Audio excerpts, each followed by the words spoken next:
अंबरनाथ में शिवसेना शिंदे गुट का कार्यकर्ता सम्मेलन, संगठन विस्तार के बीच शहर प्रमुख के बयान से गरमाई सियासत।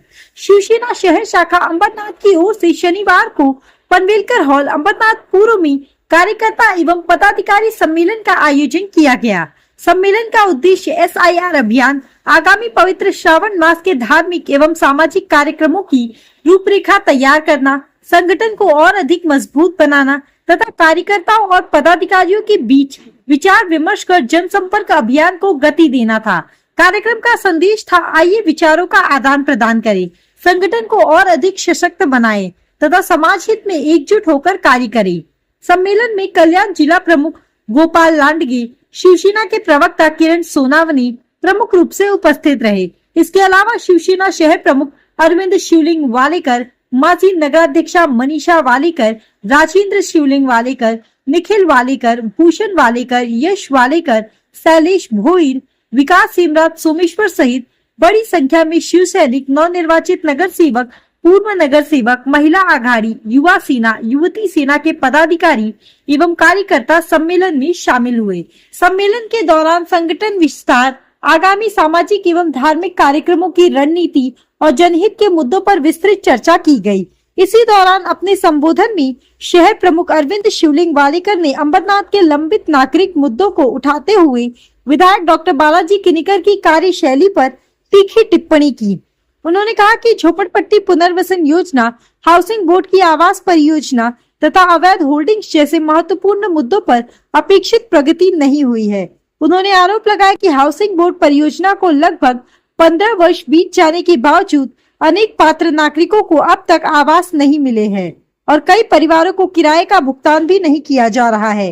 अरविंद वालेकर ने यह भी कहा कि अवैध होल्डिंग के मामले में करोड़ों रुपए का जुर्माना लगाए जाने के बावजूद संबंधित होल्डिंग अब तक नहीं हटाए गए।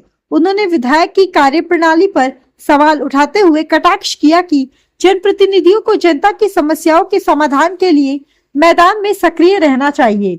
उनके इस बयान के बाद सम्मेलन में मौजूद कार्यकर्ताओं और स्थानीय राजनीतिक हलकों में चर्चाओं का दौर तेज हो गया।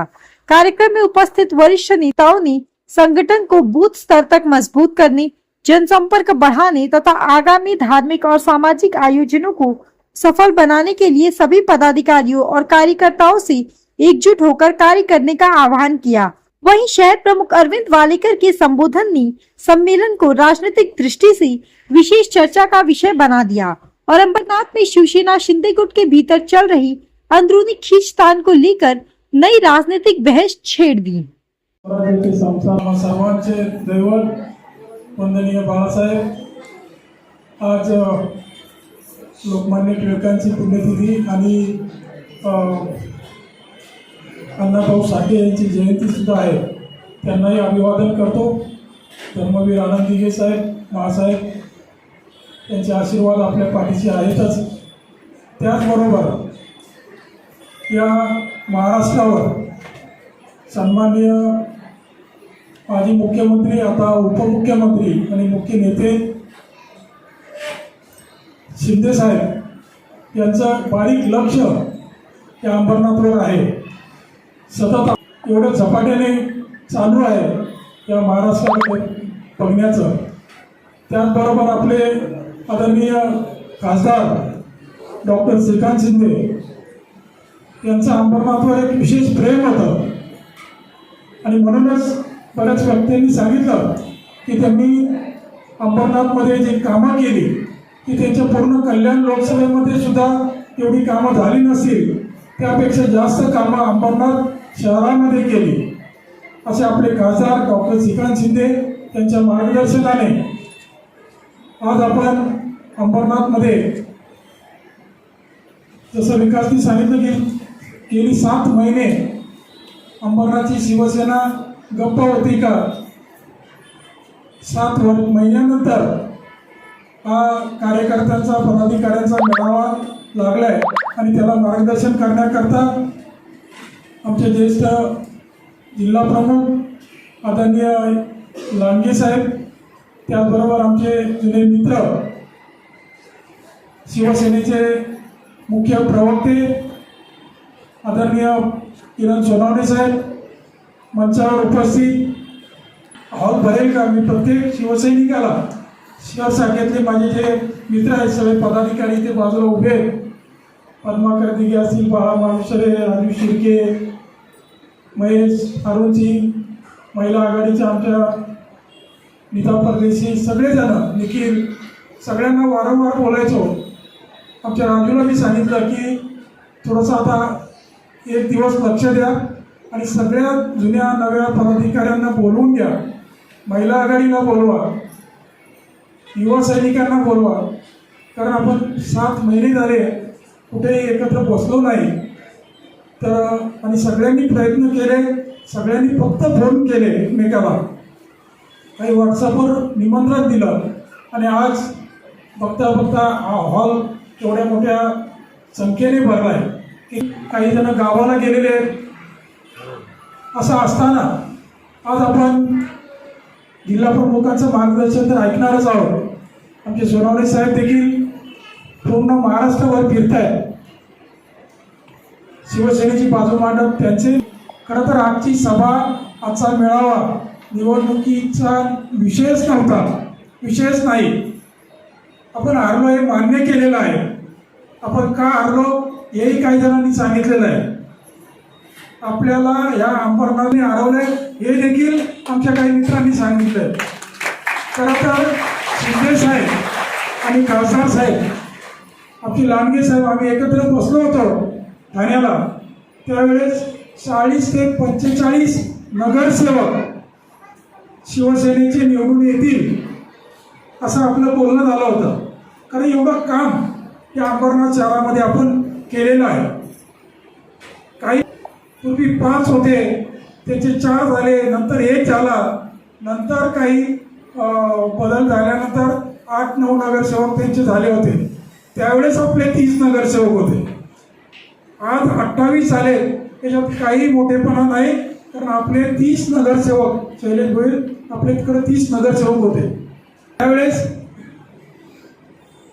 पुन्हा एकदा नगराध्यक्षपद मला मिळालं. मी शहर प्रमुख पण होतो, नगराध्यक्ष पण होतो. त्यावेळेस मला विचारलं काय काम केलं, नगराध्यक्ष म्हणून आपण काय काम केलं.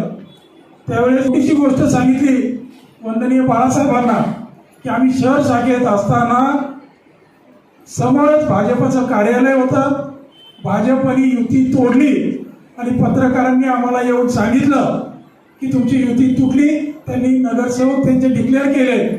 मी सगळ्यात पहिले उठलो आणि कार्यकर्त्यांना सांगितलं की फटाके आणा. शिवाजी चौकात जाऊन आम्ही फटाके फोडले की आम्ही शहर शाखेत असताना समोरच भाजपचं कार्यालय होतं, भाजपने युती तोडली आणि पत्रकारांनी आम्हाला येऊन सांगितलं की तुमची युती तुटली. त्यांनी नगरसेवक त्यांचे डिक्लेअर केले. मी सगळ्यात पहिले उठलो आणि कार्यकर्त्यांना सांगितलं की फटाके आणा. शिवाजी चौकात जाऊन आम्ही फटाके फोडले. मला विचारलं फटाके कसले फोडले. म्हणलं मला माझ्या पक्षाची ताकद अंबरनाथ शहरामध्ये किती आहे ते दाखवायची संधी. मग काय झालं तर आमचे 16 नगरसेवक होते, त्याचे 25 नगरसेवक झाले. एवढंच मी बाळासाहेबांना सांगितलं. किती रस्ते बनवले, किती गार्डन बनवले हे त्यांनी पुढे विचारलं नाही. उठून आतमध्ये गेले. लीलाधर डाके साहेबांना सांगितलं की त्याच मुलाला परत नगराध्यक्ष पद द्या. ही शिवसेना आम्ही जवळून पाहिलेली आहे. आज शिंदे साहेब महाराष्ट्रभर फिरतायत. त्यांच्याकडे लोक इतके आकर्षित होत आहेत का त्यांचा स्वभाव, त्यांना मुख्य नेते शिंदे साहेब कसे आहेत ते सगळ्यांना माहिती आहे. त्यांना हा महाराष्ट्र विकसित झालेला पाहायचा आहे. त्यामुळं विनाकारण कुठेही विरोध न करता जिथे जिथे बोट ठेवावं लागेल तिथं तिथं ठेवलं. आज अशी परिस्थिती झाली. शैलेश भोईर यांनी प्रयत्न केले, त्यांना उपनगराध्यक्ष दिलं. एसी डोक्यावर येतं म्हणून बाजूला झालं. ते कोर्टात गेले. कोर्टाने कलेक्टरकडे पाठवलं. कलेक्टरनी 4 महिने लावले. 4 महिन्यानंतर निकाल आपल्या बाजूने दिला. तो निकाल आल्यानंतर आपले सगळे पदाधिकारी छत्रपती शिवाजी महाराजांच्या चौकात जमले, हार घातले, एकमेकाला पेढे भरवले, फटाके वाजवले आणि दुसऱ्याच दिवशी युती झाली पाहिजे हा साक्षात्कार आपल्या ज्या काही प्रमुख लोकांना झाला. तिथे बाकी सगळा शिवसैनिक हळहळला. आता युती का करायची?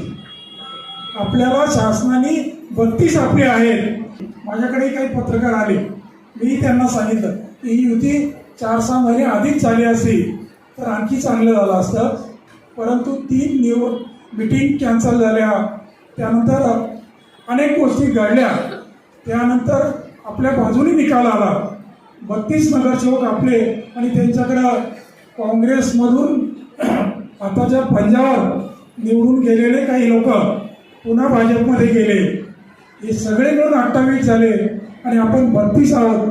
ताबडतोब युती केली पाहिजे असा आदेश आला आणि त्यांनी युती केली. काही हरकत नाही. पूर्ण देशात युती आहे, महाराष्ट्रात युती आहे, त्याच्यात आम्हाला काही वाईट वाटत नाही. परंतु थोडे दिवस थांबले असते तर आज शैलेश भोईर बरोबर आणखी 4-5 सभापती शिवसेनेचे झाले असते किंवा वर्ष झालं असेल तरी त्याला कळतंय की अंबरनाथ मधली शिवसेना कुठे कमी पडते का, काय अडचणी येत आहेत. आमच्या सगळ्या महिलांना सुद्धा त्याच्यामध्ये काय करावं लागते ते त्यांना कळत असेल. असं असताना आपण कुठे कमी पडतोय? आपल्यातली गटबाजी. मी विनंती करेल लांडगे साहेबांना की वाद मिटवा. तुमच्या हातात बरंच काही असं. एका दिवसाचा, एका तासाचा हा खेळ आहे. कोणीही शिवसेनेच्या पुढे जाऊ शकत नाही. ज्यासाठी ही मीटिंग लावली आपण, मतदान नोंदणी किती महत्वाची आहे याच्यासाठी इतर पक्ष किती प्रयत्न करतायत आणि आपण घरी बसलेलो आहोत. काही जण आपल्या ऑफिसमध्ये छोटे. आज शिवसेनेच्या पदाधिकाऱ्यांचा मेळावा होता. आमच्या महिला आघाडी, युवासेना आणि शिवसेनेचे सगळे नगरसेवक पदाधिकारी उपस्थित होते.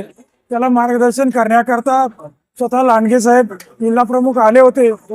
विषय मतदार नाव नोंदणी चालू आहे, SIR, तो विषय महत्वाचा होता. सगळ्या शिवसैनिकांना मार्गदर्शन केलं की त्याच्यामध्ये लक्ष द्या, जास्तीत जास्त नाव नोंदणी करा आणि नगरपालिकेच्या माध्यमातून जे जे विषय असतील त्यासाठी सगळ्यांनी एकमेकासोबत राहा असा संदेश सगळ्या शिवसैनिकांना दिलेला आहे. या पलीकडे इथं काही नव्हतं. सैनिकांचा ते वरिष्ठ सोडवते. 2 तास लागतात खड्ड्यामध्ये, 2 तास ट्रॅफिक. त्याच्यावर मी लवकरच पत्रकार परिषद वेगळी घेईन. अंबरनाथ शहरामध्ये चाललेला विकास आणि लोकांना होणारा त्रास याबाबत मी स्वतः पत्रकार परिषद घेऊन आंदोलनाचा बडगा उभारणार आहे. त्यावेळेस मी तुम्हाला बोलवेन.